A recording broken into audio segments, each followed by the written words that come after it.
आलोचना किस रूप में करना चाहिए, इस विषय को जाना था। आज पुनः यहाँ पर आचार्य भगवंत कहते हैं कि इस जीव ने आज तक ऐसा कौन सा कार्य किया है जिसके कारण उसे आज तक संसार में परिभ्रमण करना पड़ रहा है। अर्थात संसार परिभ्रमण का मूल कारण क्या रहा है। यह 4 नंबर की कारिका यह भाव लेकर के हमारे बीच में प्रस्तुत है। हमारे संसार परिभ्रमण का मूल कारण दत्तम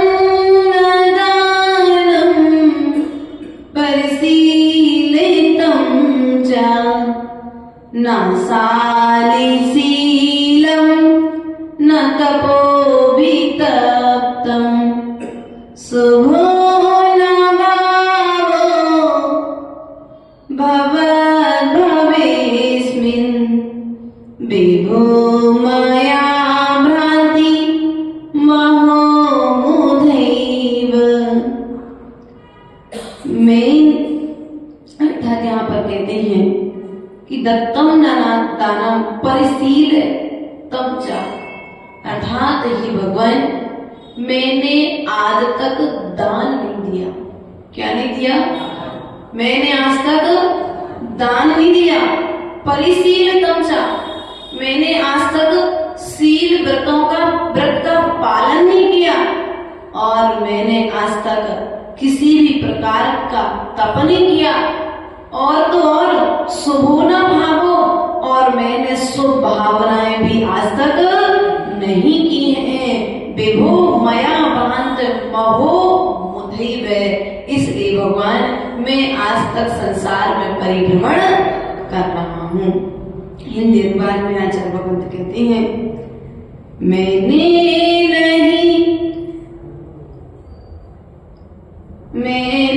नहीं जग में कभी कुछ दान दीनों को दिया। मैं सच्चरित भी हूँ नहीं, मैंने नहीं तप भी किया। शुभ भावना भी हुई अब तक नाही इस संसार में। मैं घूमता हूँ व्यक्ति भव की बहुधरी धार में। अतः यहाँ पर कहते हैं, मैंने आज तक दान नहीं दिया। दान से तात्पर्य अर्थात धन का दान, वचनों का दान, और किस चीज का दान दिया जा सकता है। अर्थात दान भी दिया तो पात्रों को दान नहीं दिया। भैया दान तो दिया, लेकिन आज तक मैंने पात्रों को दान नहीं दिया। तो आचार्य भगवंत कुंद स्वामी ने अष्टबाहुन ग्रंथ राज के अंतर्गत कहा है कि दान देने के पूर्व में पात्र और कुपात्र का चयन अनिवार्य है।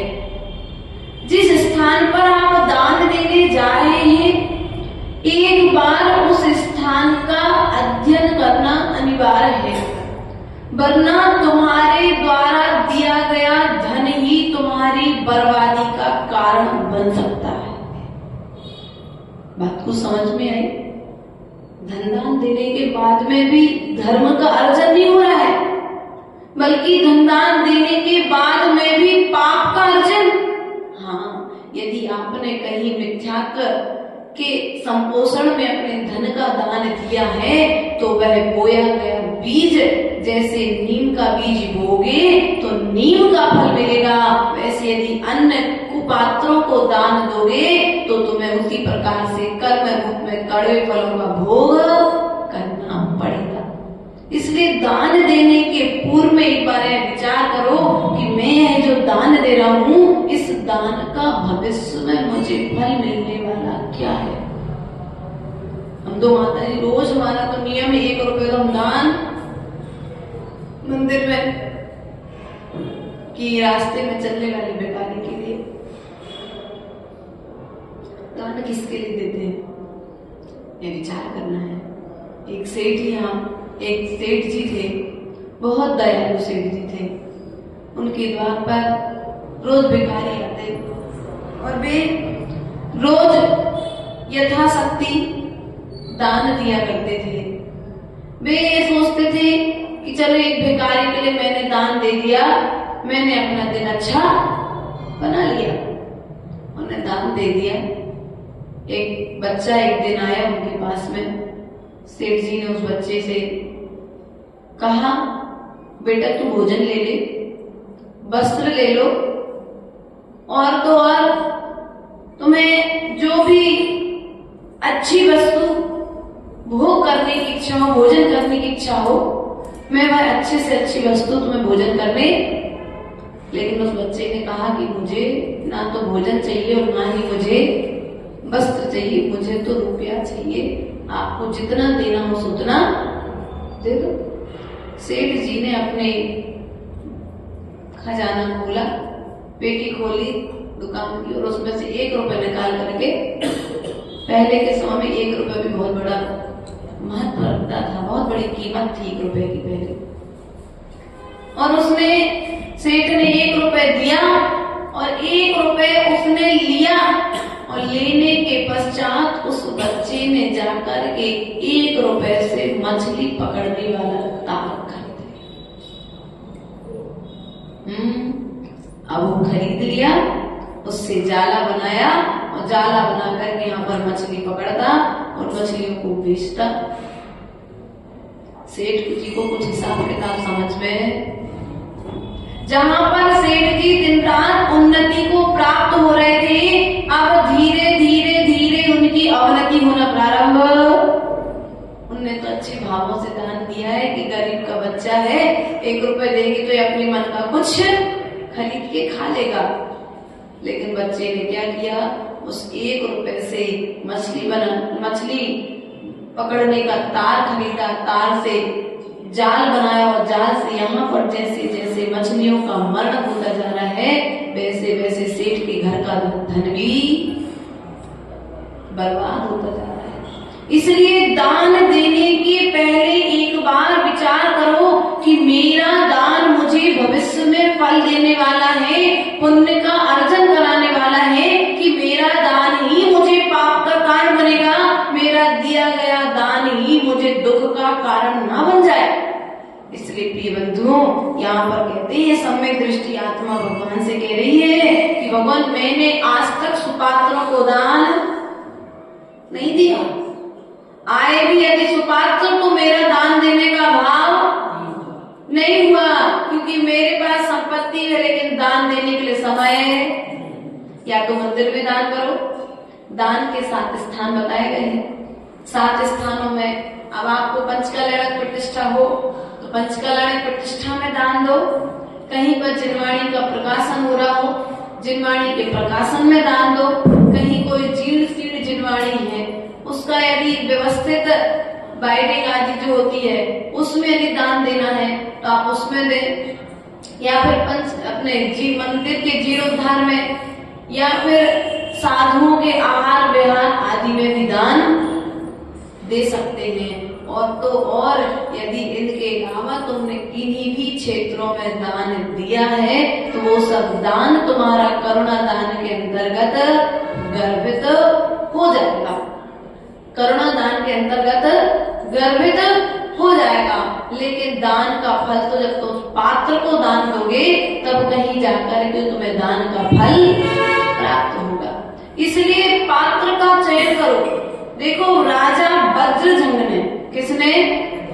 राजा वज्रजंग ने दान दिया था, सो भविष्य में आकर के भगवान आदिनाथ, और श्रीमती ने दान दिया था, सो वह आकर के भविष्य में राजा श्रेयांश के रूप में।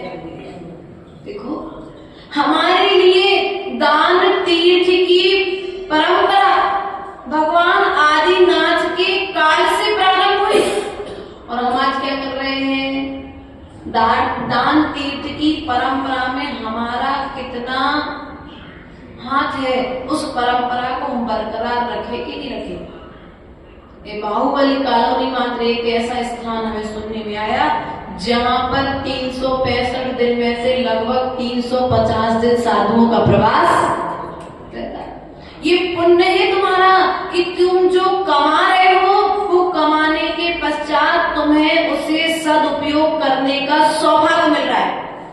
वरना हमने वहां में बताया था, भरत चक्रवर्ती था, लेकिन जिस दिन उसे मुनिराज का पड़गान नहीं मिलता था उस दिन वह चक्रवर्ती दुखी होता था कि मुझे आज मुनिराज का पड़गान करने का सौभाग्य नहीं मिला। और यदि कई लोग ऐसे होते जो मुनिराज को पड़गान करके चौका लगा के आहार दान देके सौभाग्य मानते हैं, और कई लोग ऐसे होते हैं भैया कोई नहीं लगा सो लगा तो हमने क्या बोलते, भैया कोई चौका नहीं लगा रहा था सो हमने चौका लगा लिया, यदि कोई दूसरा लगाता तो हम काहे को लगाते। नहीं, ऐसा मत सोचो कि कोई नहीं लगा रहा था इसलिए लगा लिया। हमारा आज सौभाग्य था कि हम तो शुद्ध भोजन खाते ही थे, उसी शुद्ध भोजन में से हमने मुनिराज को पड़गान करके दान दे दिया।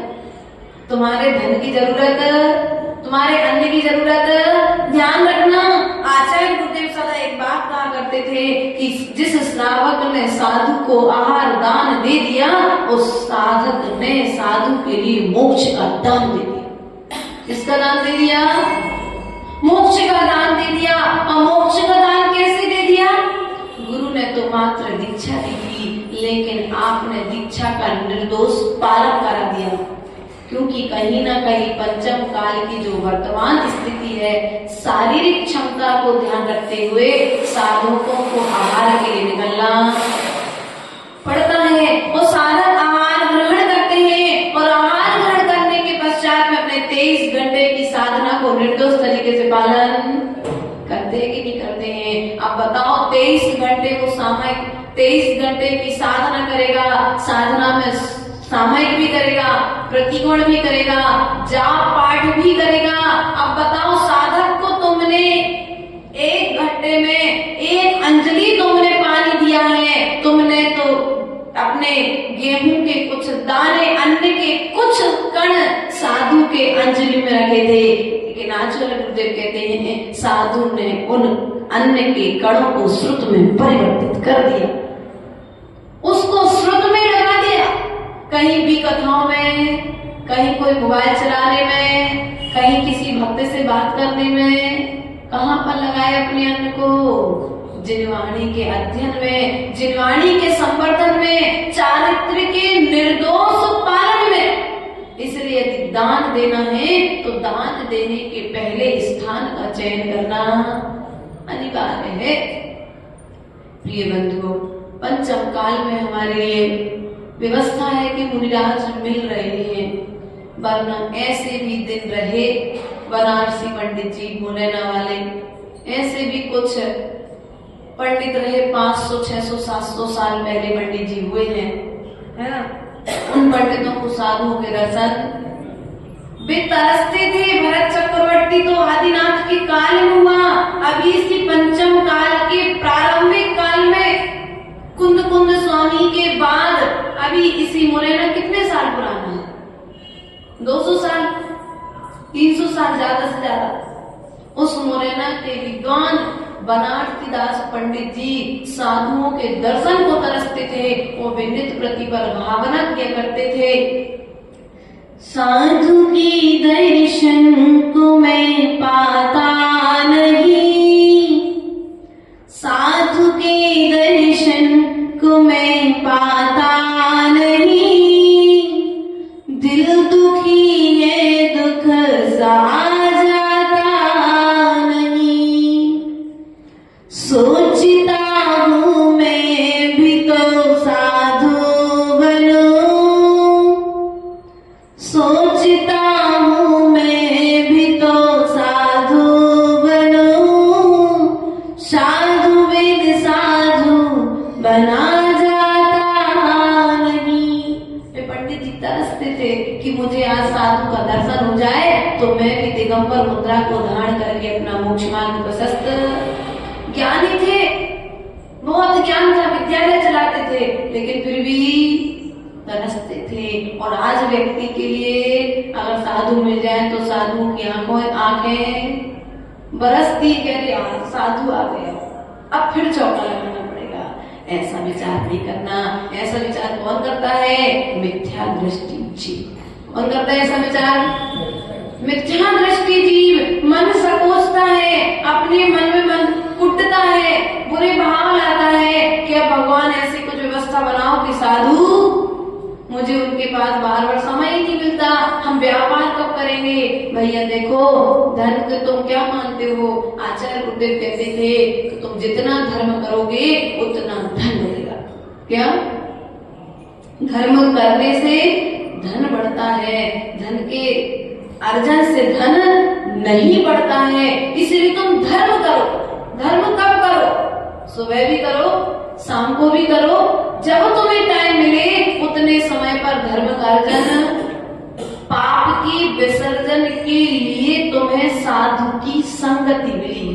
किसके लिए? तुम्हारे पाप की विसर्जन के लिए तुम्हें साधु की संगति मिली। लेकिन हमने क्या किया? साधु की संगति अरे दुकान खोलने जाना है भैया, दुकान तो हम अनादिकाल से खोल रहे हैं। आचार्य भगवत कहते हैं सुबह से लेकर के शाम तक तुम दुकान पर बैठना, और यदि तुम्हारे पुण्य में नहीं है पैसा, तुम सुबह से शाम तक बैठे रहोगे, वो संपत्ति तुम्हारे दरवाजे पर आने वाली। और कन्हैया लाल जी जाएंगे, 10 मिनट बाद जाएंगे, 2 घंटे बाद जाएंगे, मंदिर की पूरे विधि विधान से करके जाएंगे, दुकान खोलेंगे और उनकी दुकान पर ग्राहकों की। अब भी सोचेगा, बताओ मैं तो सुबह 7 बजे से दुकान खोल के बैठा हूँ और ये व्यक्ति यहीं सामने बैठे थे, लेकिन मेरी दुकान से सामान नहीं लिया। इनके तो माता जी ग्राहक नहीं आए, बहुत ज्यादा कमाई होती है, भाव बढ़ जाते हैं, है ना? तो समझ गई मैं। इसलिए विचार करना है, हम ऐसा विचार ना करें प्रिय बंधुओं कि तुम्हारे भाग्य का तुम्हारे पास में भाग कर आएगा, और यदि तुम्हारे भाग्य में नहीं है तो आकर के भी भाग जाएगा।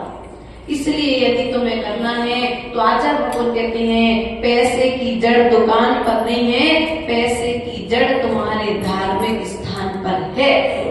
अर्थात धर्म पुण्य की जड़ है, और पुण्य की जड़ को यदि तुमने सींच लिया तो वह आगे जाकर के धन रूप में, पुण्य रूप में तुम्हें भोग सामग्रियों को प्रदान मांगनी नहीं पड़ेगी। भोग सामग्रियां पुण्य के फल से भोग सामग्री अपने आप प्राप्त होती है कि नहीं होती है। इसलिए यदि करना, यदि कोई कार्य श्रेष्ठ है तो वह कार्य सबसे महत्वपूर्ण कार्य है धर्म करो, अर्थात दान करो। क्या करो? दान करो।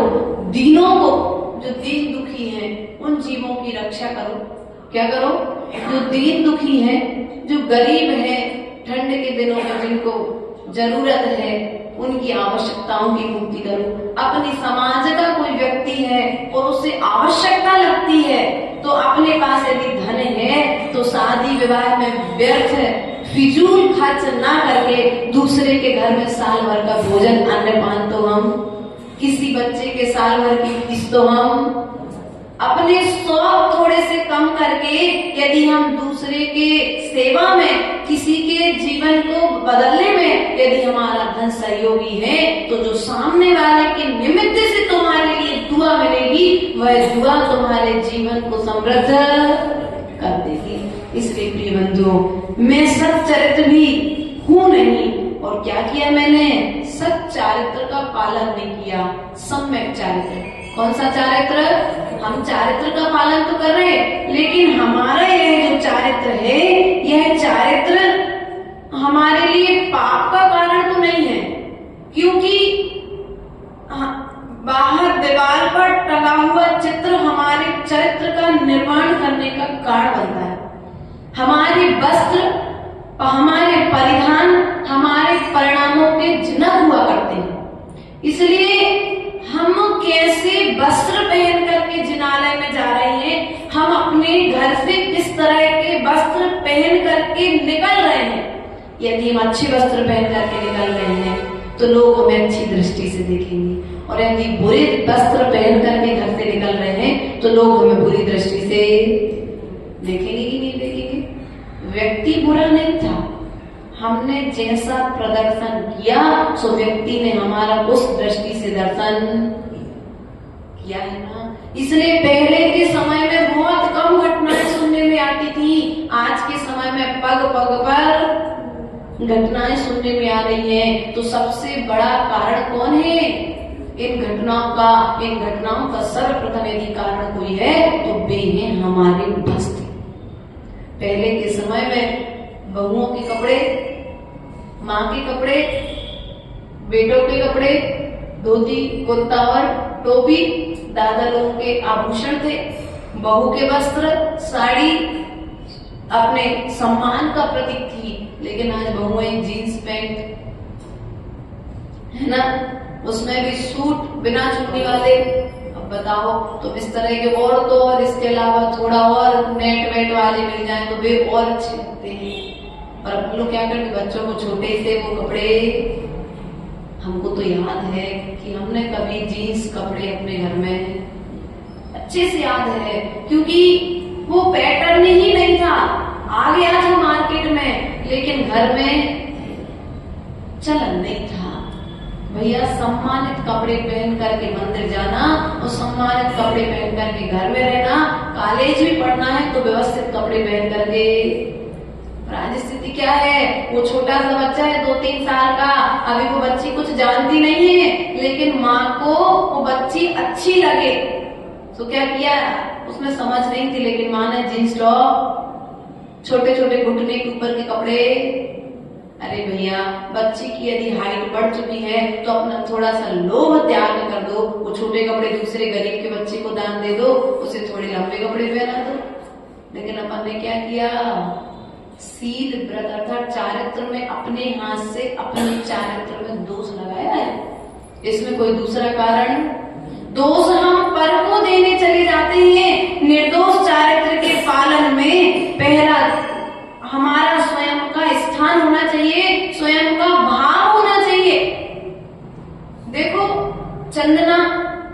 चंदन वाला वो सेनापति जब ले गया तो उसकी माँ ने मरण स्वीकार कर लिया, लेकिन सिपाही के साथ रहना स्वीकार नहीं किया। ऐसे कितने उदाहरण अपने ग्रंथों में आते हैं, लेकिन फिर भी हम संभलते। फिर जब दुर्घटनाएं हमारे घर से जब प्रारंभ होती है तो रोना, फिर धर्म को दोष देते हैं, धर्मात्मा के पास में जाकर के पूछते हैं भैया पहले ही समझ जाओ तो फिर बाद में दुर्घटना जीवन में। जब अपन रास्ते में चलते हैं तो लिखा होता है अंधा मोड़ दुर्घटना संभावित क्षेत्र, आप संभल करके, लिखा रहता है ना। गाड़ी चलाने वाले अभिभावक जो रहते हैं, माता पिता भाई बंधु, वो उस बोर्ड को ध्यान पूर्वक सुनते हैं और जैसे ही लिखा रहता है वे तत्काल समझ जाते हैं कि भैया आगे से कोई दूसरी गाड़ी की आने की संभावना, यहाँ पर घनी आबादी वाला क्षेत्र, आप गाड़ी संभल करके चलाएं। बस हमारा भी आपसे कहना है, जब वो एक बोर्ड देख करके आप अपनी गाड़ी को संभाल लेते हो, आप कहते भैया धीरे चलना, यहाँ पर दुर्घटना हो सकती है, तो फिर जब वस्त्र अपने बच्चों को पहनाते हो उस समय ये विचार क्यों नहीं कर सकते कि जैसे उसने से इंडिकेटर को देख करके आप गाड़ी को संभाल रहे हैं और वो वस्त्र को देख करके, जब वो वस्त्र आपको देखने में अच्छे नहीं लग रहे हैं तो फिर दूसरा देख करके आपके बच्चे के विषय में क्या विचार करेगा, आपके बच्चों के विषय में क्या विचार करेगा। और पहले तो एक छेद होता था भैया, तो कन्हैयालाल जी तो वस्त्र मंदिर में पहन करके नहीं आते थे, और आज तो कितने छेद वाले कपड़े, नेट के कपड़े बढ़िया विधान में, पूजन में, और तो फटे वो पैटर्न में चल गया, जीन्स फटे जीन्स घुटनों, अरे घुटनों में फाड़ देते, ऊपर ना अब तुम लोग जहाँ से फटे हुए लेते और जितना फटा उतनी कीमत है ना। पहले तो थोड़ा सा फट जाता था वस्त्र तो उसको अलग कर देते थे, पापा लोग कहते थे भैया फटे कपड़े नहीं पहनना क्योंकि दरिद्रता घर में आएगी, लेकिन अब क्या करते हैं, फटे कपड़े खरीद करके लाते हैं। इसलिए ध्यान रखना माताओं, यदि कपड़ा पर कम पड़ जाए तो हम लोग से ले लेना साड़ी का कपड़ा, लेकिन फटे कपड़े अपनी बच्चियों को पहना करके बाहर, पता नहीं कब कौन सा किस माँ का पुत्र तुम्हारी बेटी पर गलत दृष्टि से देखेगा और उस बेटी का सील भंग हो जाएगा। क्योंकि कहीं कहीं दृश्य का भी प्रभाव दृष्टि पर पड़ता है। दृष्टि हर जगह पर गलत नहीं होती, वरना ऐसा कहते ना जैसी दृष्टि वैसी सृष्टि, ऐसा भी नहीं है। कहीं कहीं पर दृश्य भी इस तरह के प्रदर्शन में आ जाते हैं कि सामने वाले की दृष्टि अपने आप ही खराब, ना भी चाहे तब भी खराब। इसलिए यदि चाहते हो कि सीता के जैसा सील तुम्हारी बच्ची भी पाले, किसके जैसा सील, सीता के जैसा निर्दोष सील व्रत यदि तुम्हारी बच्ची पाले तो तुम्हें उसके पहले परिधानों पर जहाँ पर तुमने ब्रेक लगा दिया वहां पर उसके परिणामों में ब्रेक हो जाएगा। वो गलत दिशा में नहीं जाएगी, डोर तुम्हारे हाथ में रहेगी तो आकाश में बच्ची भले ही बाहर में खूब घूमे, खूब दोस्तों के बीच में बैठे, लेकिन उसे एहसास रहेगा मेरे माता पिता के संस्कार, और आपने यदि छूट दे दी तो देखो तो सीता के सील की महिमा, चारित्र की महिमा तो देखो कि जल अग्नि कुंड भी जल कुंड में परिवर्तित हो गया था ना माताओं। अग्नि कुंड भी जल कुंड में परिवर्तित हो गया। राम को विश्वास था कि सीता ने अपना सील भंग नहीं किया है, लेकिन प्रजा के प्रश्न का उत्तर देने के लिए, सील व्रत की महिमा को बताने के लिए, किसकी महिमा? सील व्रत की महिमा को बतलाने के लिए अग्नि कुंड की रचना की गई। और अग्नि कुंड की रचना में सीता को जाने प्रवेश की आज्ञा दी गई। और जब प्रवेश किया तो देवताओं ने आकर उसको अग्नि कुंड को जल कुंड में परिवर्तित। व्रत पालो तो ऐसा पालो कि स्वर्ग के देवता तुम्हारी वंदना करने के लिए आ जाए, स्वर्ग के देवता तुम्हारे दर्शन करने के लिए तरस जाए। ऐसे व्रत नियम संयम का पालन करो प्रिय बंधुओं। वह उदाहरण आता है जम्बू स्वामी का सील व्रत के विषय में, चारित्र के विषय में है। 4 कन्याओं से जिनका विवाह हुआ, लेकिन मेरा तो संकल्प है कि दीक्षा विवाह के दूसरे दिन ही मैं दीक्षा को धारण। पूरी रात वे कन्याएं समझाती रही, और तो और देखो प्रभाव तो देखो उस व्रती के व्रत का कि चोरी करने चोर आए थे। 500 चोर घुसे थे। किसने चोर घुसे थे? जम्बू स्वामी के घर में 500 चोर। सोचे शादी वाला घर है तो अच्छा धन पैसा मिलेगा, सब लोग थके आ रहे होंगे तो सो रहे होंगे, तो बढ़िया शादी वाले घर में 500 चोर, इतना बड़ा महल था, घुस गए। और एक चोर उस कक्ष में था जिस कक्ष में जम्बू स्वामी और 4 कन्याएं जम्बू स्वामी को समझा रही थी। तो जम्बू स्वामी तो रात्रि में उनसे बात करते रह गए, और प्रातः कालीन की पहली किरण के साथ में उन सब 500 चोरों ने जाकर के दीक्षा ले ली। हाँ, 500 चोरों ने जाकर के दीक्षा ले ली। जम्बू स्वामी ने तो बाद में दीक्षा ली। इसलिए प्रिय बंधुओं, विचार करो, यह है व्रत की महिमा। अपने व्रत पर उसने तोड़ा। अपन लोग तो क्या करते हैं, थोड़ी सी विपरीत परिस्थिति आए कि नियम छोड़ देते हैं, उस नियम को छोड़ करके प्रसन्नता मनाते हैं। जम्बू स्वामी ने अपना नियम नहीं तोड़ा, अपने चारित्र को निर्दोष पालन किया, सो वे भी मोक्षगामी जीव हुए कि नहीं हुए। इसलिए प्रिय बंधुओं, यदि तुम्हें पंचम काल में यदि कोई पालने लायक चीज है तो अपने सील व्रत का निर्दोष पालन करो। अब प्रश्न आता है, सील व्रत का निर्दोष पालन कैसे होगा? तो आचार्य भगवंत उमा स्वामी महाराज ने ब्रह्मचार्य व्रत का निर्दोष पालन करने के लिए 7वें अध्याय के 7वें सूत्र में कहा है, स्त्री कथा श्रवण तन मनोहरांग निरीक्षण पूर्व रतानुस्मरण इष्ट संस्कार शरीर संस्कार त्याग 5। अर्थात स्त्रियों के राग भरी कथाओं का न सुनना। स्त्री पुरुष के लिए स्त्रियों की कथा ना सुने, और जो स्त्रियां हैं वे पुरुषों की कथाएं ना सुने। अपन को कितना इंटरेस्ट आता है मोबाइल में, क्या क्या देख रहे, क्या क्या सुन रहे, आज कोई पता है क्या? पहले के समय में घर में टीवी होती थी भैया, सुव्यवस्थित सब लोग देखते थे, मर्यादा थी। कल हम लोग जंगल से आ रहे थे शाम के समय तो देख रहे थे, रास्ते में कुछ दृश्य देखने में आ जाते हैं। अब सब अपना अपना मोबाइल, अपनी अपनी टीवी, अपने अपने, जिसको जो खोलना है सो खोलते रहो, जो देखना है सो। पहले एक टीवी थी, सो बड़ों और छोटों की मर्यादा थी, बच्चे मर्यादित दृश्य देखते थे। लेकिन आज वह मर्यादा का उल्लंघन हो गया कि नहीं हो गया है? आप क्या देख रहे हैं? हम तो कहते भगवान करे कि आपका बुरा देखने की बुद्धि ना हो आपके पास में, अच्छा देखें आपके बच्चे और आप भी।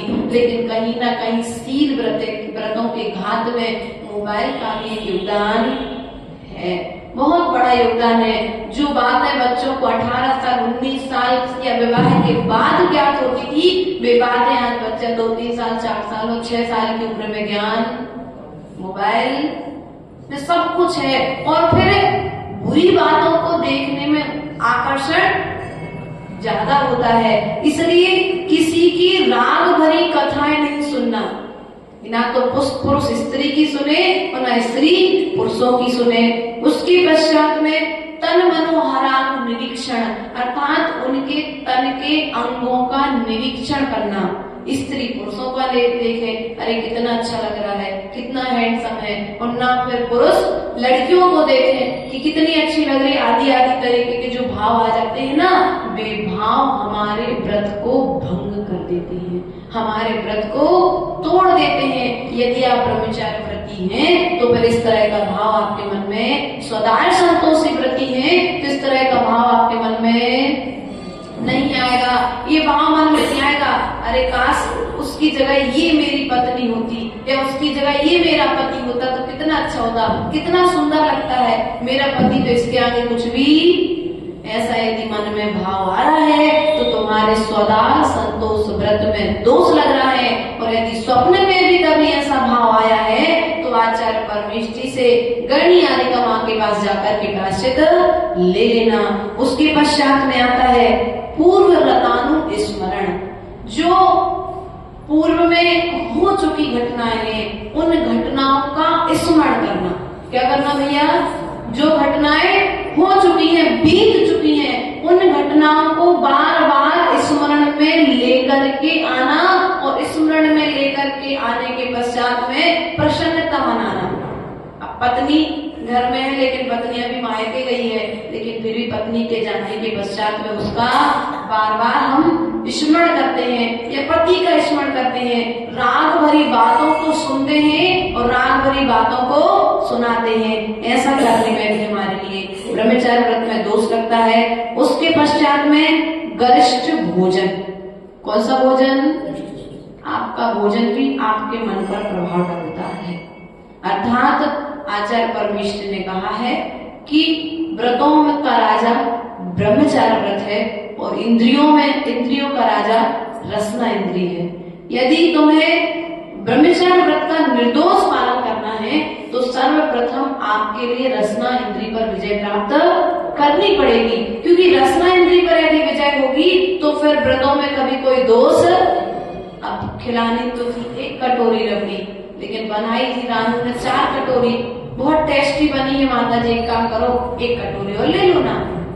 अब क्या किया तुमने? राग पूर्वक भोजन करा दिया। अब राग पूर्वक तुमने भोजन करा तो दिया, अब वो गरिष्ठ भोजन कहीं ना कहीं शरीर में विकृति, परिणामों में विकृति लेकर के आएगा। कहीं आलस आएगा, कहीं नींद आएगी, आदि आदि तरीके से प्रमाद आएगा। तो साधु सामयिक अब सामयिक नहीं कर पाएगा, स्वाध्याय नहीं कर पाएगा, और जब सामयिक और स्वाध्याय नहीं कर पाएगा तो फिर कहीं ना कहीं मन विचलित होकर के जिनवाणी को छोड़कर किसी दूसरे में मन लग जाएगा। इसलिए प्रिय बंधुओं, आचार्य परमेष्ठी कुंद स्वामी ने कहा है कि साधु का आहार जब श्रावक कराए तो उस तरह से कराए जिस तरह से गर्भवती माँ भोजन को विवेक पूर्वक ग्रहण करती है कि बच्चे को चरपरा न लग जाए, बच्चे को खट्टा न लग जाए, बच्चे को तीखा न लग जाए, नाना तरह का विचार करके वह भोजन ग्रहण करती है। उसी प्रकार से साधु को भोजन ग्रहण कराने वाले दाता भी यह विचार करें कि हम साधु को जो भोजन दे रहे हैं वो भोजन इनके व्रतों के पालन का कारण तो बने, कि कहीं किसी प्रकार से स्वप्न में भी इनके व्रतों में दोष का कारण ना बन जाए, क्योंकि हमारे आहार का भी हमारे भावों पर प्रभाव पड़ता है।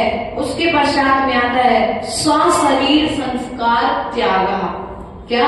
सुंदर दिखने के लिए, सुंदर नहीं दिख रहे तो बढ़िया काजल लगा लिया, पाउडर लगा लिया, क्रीम लगा लिया, नाना तरीके से श्रृंगार करके जाते ना आजकल के बच्चे। अभी शादी नहीं हुई लेकिन फिर भी छपे हुए नहीं जाना, लेकिन फिर भी दूसरे को दिखाने के लिए, दूसरे को लुभाने के लिए जो नाना तरह की चेष्टाएं करते हैं, वे चेष्टाएं भी हमारे लिए हमारे चारित्र में बाधा डालती हैं। ऐसा आचार्य परमेष्ठी हम सभी के लिए कह रहे हैं। उसके पश्चात तपा नहीं। क्या नहीं किया? सील दान दिया नहीं, सील पाला नहीं और तप को तपा नहीं। तो अपने उमा स्वामी महाराज ने कहा है इच्छा निरुद्धो तपा, अर्थात जो जो इच्छाएं हमारे भीतर में हो रही है, पाप रूप इच्छाएं, सी इच्छाएं? जो पाप रूप इच्छाएं हो रही हैं, उन पाप रूप इच्छाओं का त्याग करना ही तो तप है। क्या है भैया? पाप रूप इच्छाओं का त्याग करना तप है। आप लोग करते हो ऐसा? नहीं करते हो। यदि ऐसा करोगे तो निश्चित ही तुम तप की श्रेणी में आ जाओगे। तप को कहीं पसीना नहीं बहाना है, कहीं जाकर के धूप में जाकर के नहीं बैठना है, कोई खड़े होकर के तप नहीं करना है। जो तुम्हारी विपरीत इच्छाएं, गलत इच्छाएं, उन इच्छाओं का निरोध करना यहाँ पर तप बताया गया है। धर्म को धारा नहीं, इस प्रकार मेरा मनुष्य जीवन व्यर्थ चला गया। यहाँ पर आत्मा आलोचना कर रहा है मनुष्य भगवान के चरणों में बैठ कर कि मेरे संसार परिभ्रमण का कारण क्या है। देखो राम का उदाहरण पद्म पुराण में आता है कि सीता का जीव स्वर्ग चला गया और जब राम ने मुनि दीक्षा ली तो राम की परीक्षा लेने के लिए सीता का भेष बना करके आया और सीता का भेष बना करके राम के सामने नाना तरह के कृत्य किए। लेकिन राम वही राम जो सीता के लिए लंका से जीत करके लाए थे, जो सीता के वियोग में कई वर्षों तक दुखी रहे, लेकिन जब मुनि दीक्षा ले ली तो आंख खोल करके नहीं देखा सीता कौन है। बेसरी बनाया, देव ने परीक्षा ली उसके शील व्रत की। इसलिए प्रिय बंधुओं, यदि तुम्हें दान देना है तो पात्र को दान दो। यदि पालने हो कोई चीज है तो वह शील व्रत है, और तपना है तो तप से तपो। अब यहाँ पर 12 प्रकार के तपों की व्यवस्था अपने ग्रंथ राज में बताई गई है। अनशन, ऊनोदर, वृत्ति परिसंख्यान और रस त्याग, विविक्त संयासन और कार्य क्लेश तप। उसके पश्चात अंतरंग तप भी 6 बताए गए हैं। 6 अंतरंग तपों के अंतर्गत प्रायश्चित, विनय, वैयावृत्ति, स्वाध्याय, विसर्ग और ध्यान। अब इनमें से हम कितने तप करते हैं? अनशन करते हैं क्या? ऊनोदर करते हैं क्या? भूख से कम भोजन करते हैं क्या? वृत्ति परिसंख्यान करते हैं क्या? अपने भोजन में मनपसंद चीज का त्याग कर देना। आज या फिर फलानी चीज मिलेगी तभी हम भोजन करेंगे। रस परित्याग करते, अष्टमी चतुर्दशी के दिन नीरस भोजन, नमक नहीं, रविवार के दिन नमक नहीं लेना, शनिवार के दिन तेल नहीं लेना, मीठा आदि का त्याग करते क्या? नहीं करते हैं। और यदि धोखे से मिल जाए बिना नमक का भोजन तो क्रोध और आ जाते हमारे भैया लोगों को। ऐसा नहीं करना, ये मानना उस दिन जिस दिन तुम्हें भोजन में नमक कम मिले ना भैया, उस दिन ऐसा विचार करना, देखो वे मुनिराज धन्य है, सन्मति सामर्थ्य तपस्वी सम्राट, जिन्होंने सट रस का त्याग किया, वे कैसे भोजन करते होंगे। मुझे तो एक दिन ऐसा भोजन करने का सौभाग्य मिला है। ऐसा विचार करोगे तो कर्म की बोलो तो। और हम करते क्या है? कर्म का बंद कर लेते हैं। कर्म का बंद नहीं करना है। हमें बंद से बचने के लिए, निर्बंध होने के लिए मनुष्य पर्याय मिली है। हमें संवर और निर्जरा करने के लिए मनुष्य पर्याय मिली है। हमें आश्रय और बंद करने के लिए पर्याय नहीं मिली है। इसलिए प्रिय बंधुओं, काय के लिए तप अपने व्रत, उपास आदि के माध्यम से, एकासन आदि के माध्यम से काय के लिए तप करना, गुरुओं के पास जाकर के प्रायश्चित देना, विनय करना, देव शास्त्र गुरु की वैयावृत्ति करना, स्वाध्याय आदि करना, ध्यान करना, ये 12 तप यहाँ पर बताए गए हैं। तो प्रिय बंधु, प्रयास करें कि जीवन में जितना हो सके धर्म करेंगे तो एक दिन हम धर्म के फल को पाकर के सिद्ध अवस्था को प्राप्त हो जाएंगे। इन्हीं भावनाओं के साथ बोले परम पूज्य आचार्य गुरु एक्सपर्ट विभव सागर जी महाराज जी की।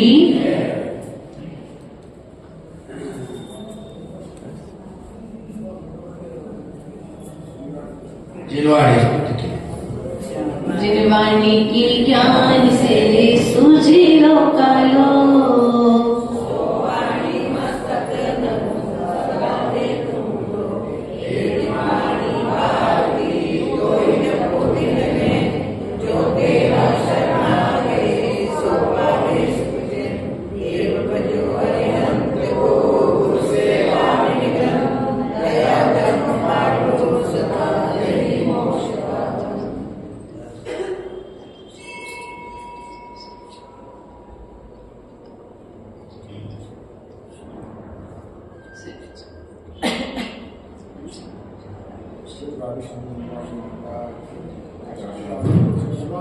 महाराज की हरिका कृष्ण माता जी की जय। आज बच्चा लड़की है महिला है। माता जी आजकल समाज में